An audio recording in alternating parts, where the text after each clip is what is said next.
بسم اللہ سرکار، آپ زندہ و سلامت رہیں۔ حسب اور نسب یہ پہچان ہوتی ہے۔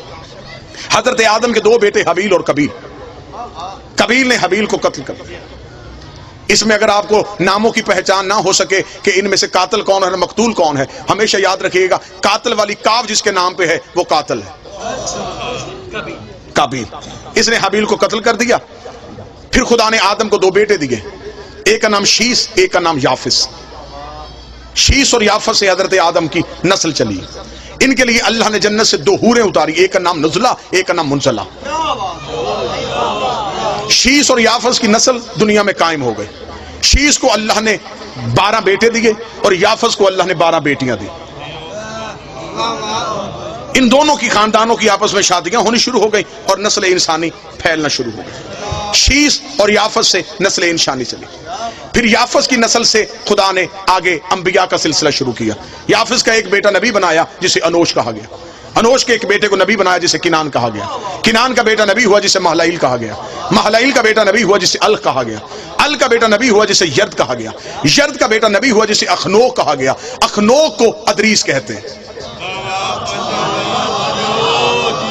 یہ جناب ادریس اس دنیا میں پہلا انسان ہے جس نے تہذیب انسانیت کا آغاز کیا۔ جناب ادریس کی زندگی، جناب ادریس کے بارے میں مکمل مجلس پڑھی جا سکتی، لیکن میں بڑی جلدی گزرنا چاہتا ہوں۔ جناب ادریس وہ ہے، سب سے پہلے یہ جو زراعت ہے، یہ جو آپ آج کھیتی باڑی کرتے ہیں، یہ سب سے پہلے جناب ادریس نے شروع کی۔ گنتی سب سے پہلے ادریس نے ایجاد کی۔ ستاروں کا علم سب سے پہلے زمین پہ جناب ادریس نے پہنچایا۔ سب سے زیادہ مشہور یہ ہے کہ جو انسان کپڑے پہنتا ہے، اسے کپڑے پہننے کا سلیقہ ادریس نے سکھایا۔ ادریس نام پڑا تھا درس دینے کی وجہ سے۔ استاد کہلائے انبیاء کے، لہٰذا انہیں ادریس کہا گیا۔ کپڑے سینے کا ہنر انہیں اللہ نے عطا کیا۔ پھر جب انہیں کپڑے سینے کا طریقہ آ گیا، خدا نے کہا تجھے کپڑے سینے کا طریقہ آ گیا ہے، اب میں تجھے جنت میں بٹھا لیتا ہوں، کیونکہ مجھے جنت کے مالکوں کا لباس چاہیے۔ جناب ادریس کو خدا نے، اور جناب ادریس وہ اللہ کا نبی ہے جو زندہ ہے اور جنت میں ہے۔ عیسیٰ زندہ ہے لیکن جنت میں نہیں، عیسیٰ چوتھے آسمان پہ۔ ادریس زندہ ہے لیکن جنت میں، اس لیے یہ کام پہلے کر چکا ہے جس کے بعد جنت میں جانا تھا۔ یہ وہ کپڑے سی چکا ہے۔ عیسیٰ کا بھی کام باقی ہے کیونکہ 12ویں کا بھی ظہور نہیں ہوا۔ لہذا جناب ادریس سے توجہ مکمل سرکار، جناب ادریس سے تہذیب انسانیت کا پھر آگے سے آغاز ہو گیا۔ جناب ادریس کا ایک پوتا جس کو نام لمک بھی کہتے ہیں، لامک بھی کہتے ہیں، ان کا ایک بیٹا ہوا جس کو کہتے ہیں یشغر۔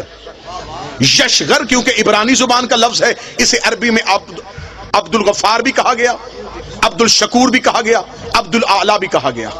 یہ 3 نام تاریخ میں عرب کی طرح لکھے، لیکن نام ان کا پڑ گیا نوح، نوحہ پڑھنے کی وجہ سے۔ قوم ظلم کرتی تھی، نوح نوحہ پڑھتا تھا۔ قوم پتھر مارتی تھی، نوح نوحہ پڑھتا تھا۔ نوحے پڑھنا نبیوں کی سنت ہے، پتھر مارنا کافروں کی عادت۔ نوجوان آج کی مجلس کو مکمل توجہ فرمائیے۔ جناب نوح نے سلسلہ تبلیغ کا آغاز کر دیا۔ 950 سال یہ اللہ کا نبی تبلیغ کرتا رہا۔ 950 سال۔ بندے کتنے مسلمان ہوئے؟ 80۔ 950 سال تبلیغ، 80 بندے مسلمان ہوئے۔ 950 سال کے بعد جناب نوح نے کہا میرے اللہ بس تھک گیا ہوں۔ 950 سال کوئی تھوڑا عرصہ نہیں ہوتا۔ عذاب بھیج ان پہ۔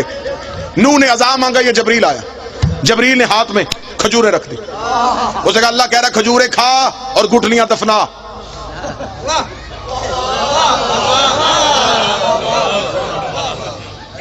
اب دیکھے حد ہو گئی، اب مانگا اس نے عذاب تھا۔ کھجوریں گئی۔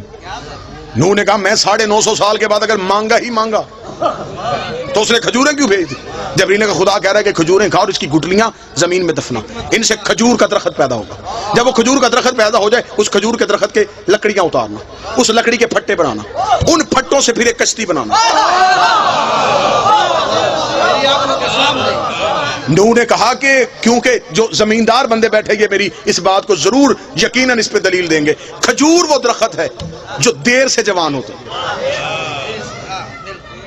بیری کہتا سفیدہ کہتا، کوئی اور درخت کہتا، خدا نے کہا کھجور سے بنا۔ نوح نے کہا کھجور کب جوان ہوگی، کب لکڑیاں اتاروں، میں کسی اور درخت کی لکڑیاں اٹھا لوں؟ لفظ سننا، لفظ، میں کسی اور درخت کی لکڑی اٹھا کے اس سے بناؤں؟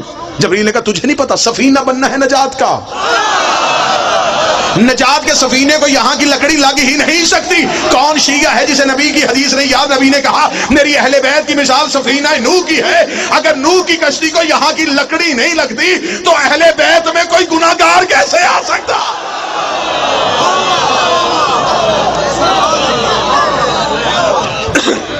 جناب نوح نے، میں خیر پورا واقعہ میں ایک سارے قصے چھوڑ رہا ہوں، جناب نوح نے سفینہ تیار کر لیا، سفینہ تیار کر کے جناب نوح نے بٹھایا سب کو، جو 80 لوگ تھے انہیں بٹھا لیا، بیٹا چھوڑ کے چلا گیا کنعان، ڈوب گیا، بیوی غرق تھی، نبی کی بیوی ماری گئی، تھا نبی کا بیٹا غرق ہو گیا، جوڑے جوڑے بٹھانے شروع کر دیے، جانوروں کی ہر نسل، کیونکہ دوبارہ پوری دنیا نے غرق ہونا تھا، نئی دنیا آباد کرنی تھی، لہذا ہر مخلوق کا جوڑا چاہیے تھا۔ نبی نے بلایا ساری مخلوقات میں سے 80 انسان آ گئے اور ہر ایک جانور کا جوڑا جوڑا آنا شروع ہوا، حتیٰ کہ خنزیر جو ہے یہ بھی نوح کی کشتی کی طرف دوڑا۔ اس کی مادہ نے اس سے پوچھا کہاں جا رہا ہے؟ اس نے کہا تجھے نہیں پتا نبی بلا رہا ہے، اگر نہ گئے تو کل کو دنیا کہے گی تھی سور تھے نہیں آئے۔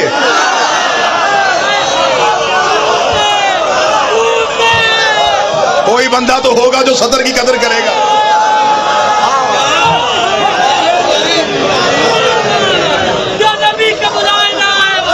کل کو دنیا کہے گی، رائے نجم صاحب کل کو دنیا کہے گی خنزیر تھے نبی بلاتا رہا، نہیں ہے، لہذا ہمیں جانا پڑے گا۔ چلے گئے 80 لوگ آباد ہو گئے، 80 لوگ لے کے جناب نوح کی کشتی کوہ جودی پہ جا کر رکی، پوری دنیا غرق ہو گئی۔ ترکی کے قریب ایک شہر آوران آج بھی ہے، یہ پہلا شہر ہے جناب نوح کے دور کا جو آباد ہوا۔ اگر نوجوان بیٹھے، اگر آپ گوگل پہ جائیں میپ اٹھائیں تو آپ کو عراق سے موصل سے جو حلب کی روڈ ہے اس پہ آپ دیکھیں تو شمال کی جانب آپ کو وہ آبادی نظر آئے گی، آوران۔ یہ زمانہ قدیم کا سب سے پرانا شہر ہے جو آج بھی آباد ہے۔ یہاں پہ آ کے وہ 80 لوگ آ کے ٹھہرے، انہوں نے اس شہر 80 لوگوں نے وہ شہر آباد کیا۔ وہاں پہ آج بھی ایک گلی ہے، ایک بازار ہے جسے کہتے ہیں سوق السمانیہ، 80 لوگوں کی آباد کی ہوئی گلی۔ سمانیان کہا جاتا ہے 80 کو، سوق کہا جاتا ہے عربی میں بازار کو، 80 لوگوں کا آباد کیا ہوا بازار۔ یہاں پہ آ کے انہوں نے یہ شہر آباد کر لیا۔ جب یہ شہر آباد ہو گیا تو پھر ایک ایسی بیماری ہے جس سے یہ 80 لوگ دنیا سے چلے گئے۔ نوح کے 3 بیٹے اور ان کی اولاد بچ گئی، حام، سام اور یافس۔ اب خدا نے دوبارہ نسل انسانیت کا آغاز کر دیا۔ حام، سام، یافس، نوجوان یاد رکھیے گا آج کی تقریر، حام، سام اور یافس۔ اب اس سے نسل انسانیت شروع ہونے لگی، کیونکہ خدا اب دوبارہ انسان کو طاہر کرنے لگا ہے، مرکز عصمت پہ انسان کو لے کے واپس آنے لگا ہے۔ اب حام، سام اور یافس یہ 3 بیٹے ہیں جن سے نسل انسانیت کا آغاز ہو گیا۔ حام کے 9 بیٹے، سام کے 9 بیٹے، یافس کے 11 بیٹے، جس سے نسل انسانی چلی۔ اب یہ جو حام ہے اس کے لیے میں نوجوانوں کو بتاؤں، جتنا بھی یہ افریقہ ہے اس ٹائم دنیا کے 7 بر اعظم ہیں۔ اب دیکھیے گا میں پوری دنیا کا نقشہ آپ کے سامنے پڑھنے لگا ہوں۔ جتنا بھی افریقہ ہے، جتنے بھی سیاہ فام لوگ ہیں، سیاہ کالے جتنے بھی لوگ ہیں، یہ جناب حام کی نسل میں سے ہے، یہ اولاد ہے جناب حام کی۔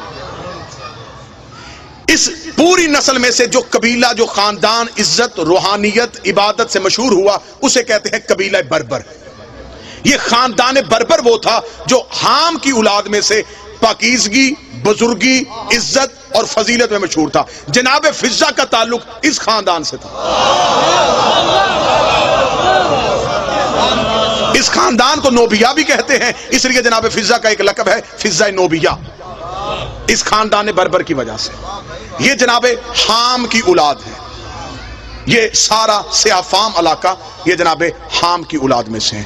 اور یہ جو قبطی ہوتے ہیں، جو نجاشی بادشاہ، یہ سارے بھی حام کی نسل میں سے آئے۔ جناب سام آ گئے۔ اب جناب سام، جتنا بھی عرب ہے یہ شام نے آ کے عرب کو آباد کیا. یہ عرب جسے ہم آج سعودی عرب کہتے ہیں یا یہ عراق یا جتنی بھی یہ علاقہ جہاں پہ عربی بولی جاتی ہے، یہ عرب یہ سارا حجاز کہلاتا تھا. اسے آ کے شام اور شام کے بیٹوں نے آباد کیا. جناب شام اسے آباد کر کے خود جناب شام بر صغیر میں آ گئے، پاک و ہند میں.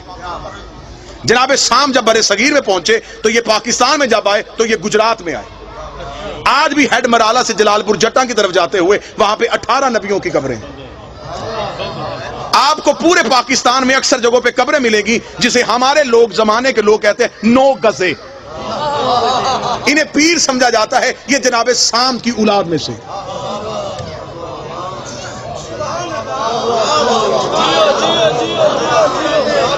بلکہ تاریخ کہتی ہے کہ خود جناب شام کی قبر بھی جو ہے وہ گجرات میں. جناب شام بر صغیر میں آ کے آباد ہو گئے. اب جناب شام کی 2 طرح کی نسلیں چلی، ایک نے عرب آباد کیا، ایک نے یہ ہندوستان کو آباد کیا. سب سے زیادہ ان تینوں نسلوں میں سے جو سب سے زیادہ نبی آئے وہ جناب شام کی نسل میں سے آئے. کم از کم تاریخ نے تعداد لکھی ہے 4000 نبی جناب شام کی نسل میں سے. ہمارے رسول کا تعلق جناب شام کی نسل میں سے. جناب شام، اب آپ کو ذہن میں بڑا کوشش کر رہا ہوں بڑا خوبصورت کر کے آپ کے سامنے بیان کروں. جناب حام کی نسل کالے، قبیلہ مشہور بربر. جناب شام کی نسل عرب اور ہندوستان کے لوگ. قبیلہ جو مشہور ہوا وہ قریش. با عزت، با عظمت، با کردار، عبادت، تقوی، پرہیزگاری کی بنیاد پہ جو سب سے افضل ہے وہ جناب شام کی نسل میں سے یہ سلسلہ قریش چلا جس میں سے سارے انبیاء آئے. بور تو نہیں ہو گیا آپ اس بات میں؟ اس سے آگے جناب یافس، بسم اللہ سر. اس سے آگے جناب یافس. جناب یافس نے آ کے جتنا بھی ہمارا یورپ ہے، آذربائیجان، ترکمانستان، اٹلی، یورپ، اس سارے کو آ کے جناب یافس کے بیٹوں نے آباد کیا. یہاں پہ سلسلہ چلا جناب یافس کا. جتنے بھی کیسر تھے، ایک بات ہمیشہ یاد رکھیے گا، اکثر ہمارے لوگ ایک بہت بڑی غلط فہمی میں ہیں اور 98% لوگ اس غلط فہمی میں. وہ سمجھتے ہیں کہ فرعون نام تھا، وہ یہ سمجھتے ہیں کہ کیسر نام ہوتا ہے، کسرا نام ہوتا ہے. نہیں، جتنے بھی مصر کے بادشاہ ہوتے تھے ان سب کو فرعون کہا جاتا تھا. جتنے روم کے بادشاہ ہوتے تھے ان سب کو کیسر کہا جاتا تھا. جتنے ایران کے بادشاہ ہوتے تھے ان سب کو کسرا کہا جاتا تھا. اور جتنے عرب کے بادشاہ ہوتے تھے انہیں سردار کہا جاتا تھا.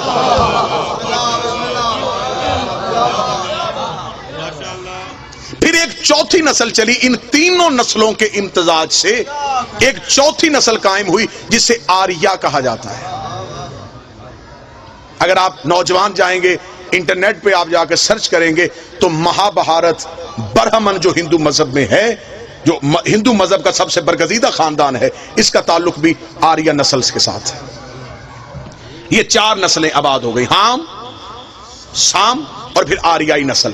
جناب یافس کو چھوڑ کے حام، شام اور آریہ. جناب یافس پہ پھر گفتگو، کل کی گفتگو پہ میں جناب یافس پہ بول دوں گا. اب ہمارے جو 5 امام ہیں ان کی مائیں سامی النسل ہیں.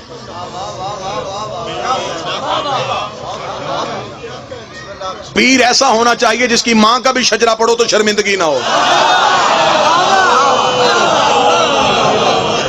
امام ہونا ایسا چاہیے، مائیں بھی پاک ہوں، باپ بھی پاک ہوں. جب نبیوں کی مائیں زہرا کا مقابلہ نہیں کر سکتی تو بے اولاد مائیں زہرا کا مقابلہ کیسے کریں؟ سامی النسل. اب میں آپ کے سامنے پڑھ دیتا ہوں. جناب شام کا قبیلہ بربر. جناب حام کا جناب شام قبیلہ قریش.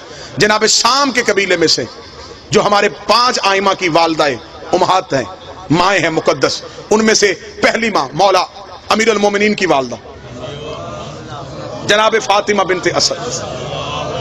اللہم صلی علی محمد و آل محمد. اسد کی بیٹی، نسل شام کی. مولا امام حسن اور امام حسین کی والدہ جناب سیدہ شہزادی کونین، نسل شام میں سے 3 امام ہو گئے جی. 5واں امام امام محمد باقر علیہ السلام. ان کی والدہ ہے فاطمہ بنت حسن، امام حسن کی بیٹی فاطمہ. ان کا تعلق بھی جناب شام کی نسل میں سے. ٹھیک ہو گیا. چوتھے امام جو ہیں، چوتھے امام ان کی والدہ شہر بانو. شہر بانو کا تعلق آریہ نسل کے ساتھ ہے، ایرانی نسل کے ساتھ. یہ جتنی بھی پاک بیبیاں جن کے میں نام لے رہا ہوں، یہ ساری اپنے اپنے دور کی شہزادیاں ہیں.